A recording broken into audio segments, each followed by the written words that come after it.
വാഗ്ദത്തം പ്രാപിച്ച ദൈവ പൈതലേ, നിന്നോട് ദൈവത്തിൻ്റെ പരിശുദ്ധാത്മാവ് ഇപ്രകാരം പറയുന്നു. ദൈവം നിനക്ക് വിടുതലുകൾ നൽകുമ്പോൾ നിനക്ക് സന്തോഷം.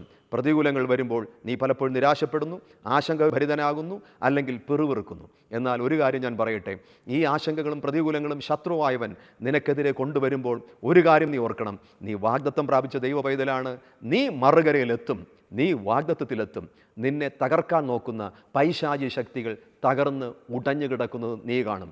91-ാം സങ്കീർത്തനത്തിൽ പറഞ്ഞിരിക്കുന്നത് പോലെ നിൻ്റെ കണ്ണുകൾ കൊണ്ട് പൈശാചി ശക്തികളുടെ തകർച്ച നീ കാണും, ദൈവത്തിൻ്റെ വിജയം നീ കാണും. അതുകൊണ്ട് മോശെ പറഞ്ഞതുപോലെ നമുക്കും പറയാം വിശ്വാസത്തോടെ.